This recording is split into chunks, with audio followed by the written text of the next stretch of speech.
Hello, and welcome back to the Lesser Known History Podcast. Today, we will be talking about the Nubian civilization.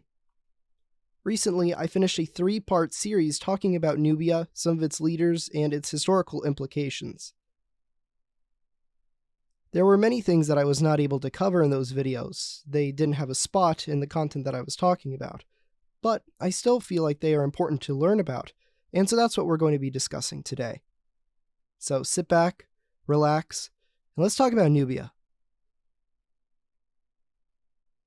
The beginnings of the Nubian civilization along the Nile River centered around stone houses with semi-nomadic or pastoral lifestyles.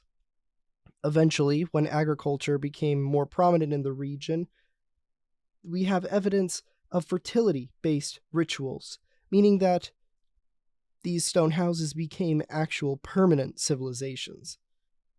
The Nubians, though, had a high reverence for animals.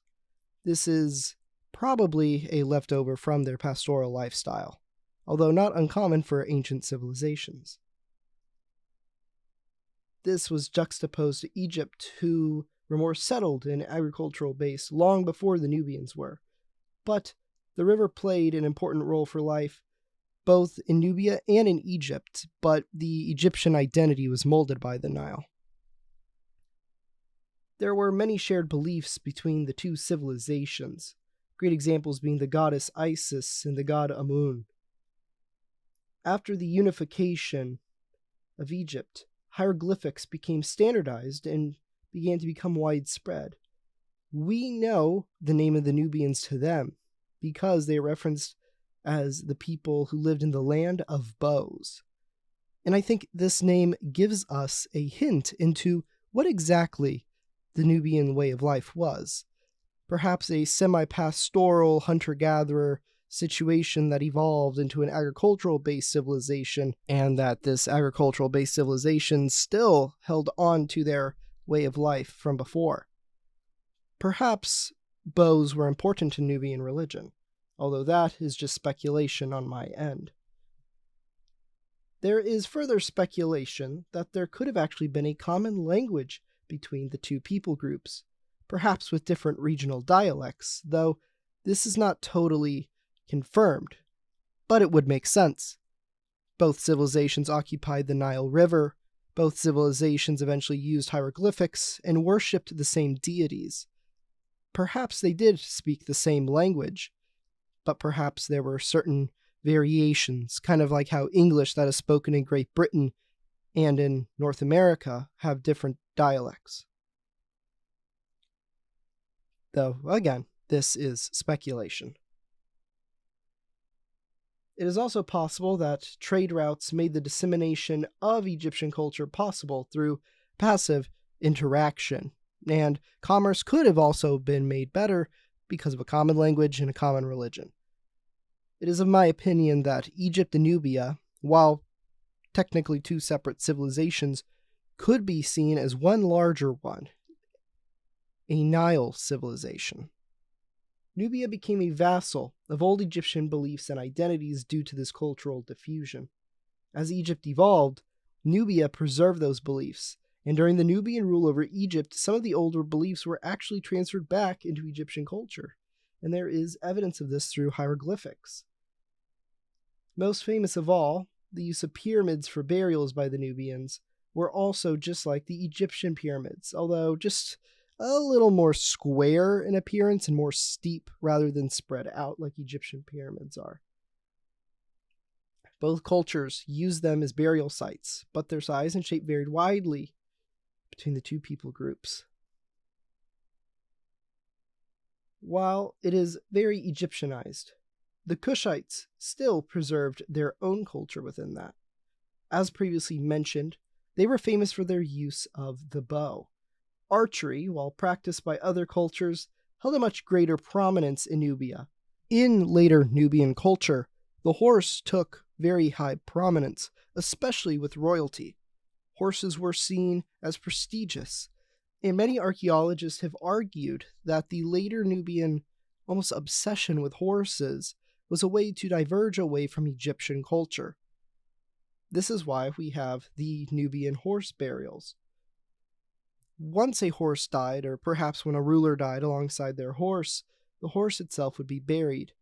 This is just another example of the continuation of that pastoral nomadic lifestyle still translating into the culture of Nubians thousands of years after it had stopped. There are many other relics like this in Nubian culture and in ancient cultures from around the world that still perhaps are practiced today, although that is a topic for another video. That in itself is quite a rabbit hole to jump down. By the time of the Romans, the cultures had heavily synchronized, but after the fall of Egypt, there is speculation that Nubia provided a refuge for that culture to live on along with their infused indigenous beliefs. This right here provides interesting speculation and an interesting line of thought. Nubia was able to hold off Roman advances. Perhaps it is very much possible that old Egyptian beliefs that were supplanted by the Roman gods and later the earlier forms of Christianity lived on longer into Nubia. Although probably not much longer. Eventually, Christianity took over in the region, and it became heavily synchronized with that of both Egyptian culture and that of Ethiopian culture. Later on, it was even influenced by Justinian's Byzantine Empire, although this happened for a much shorter time than the rest of Imperial Rome, as the Islamic caliphates would eventually take over the region. At that point, the culture was pretty much infused with that of the Arab world. So this begs the question, are there still relics of Nubian culture and Nubian traditions in today's areas that occupy what was once Nubia? And that is, yes. Houses bear the decorations of animals that were revered long ago. Pastoral ways of life along the Nile River and more rural parts of Sudan still exist. And there are still some tribes that are matriarchal in nature. If you go really, really deep into the rural parts of Sudan, you may even encounter people speaking an old Sudanic language, which, from what many people can guess, bears some resemblance to the ancient Nubian language. So there are still vestiges of Nubian culture and Nubian ways of life around today. And this is to not mention all the archaeological sites that we still have access to and that we're still discovering.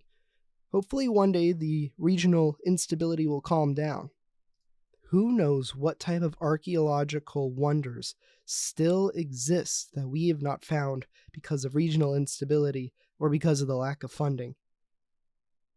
The study of ancient Nubia and the ancient civilizations along the Nile River is a topic that will always expand, and I really hope that we do get more information.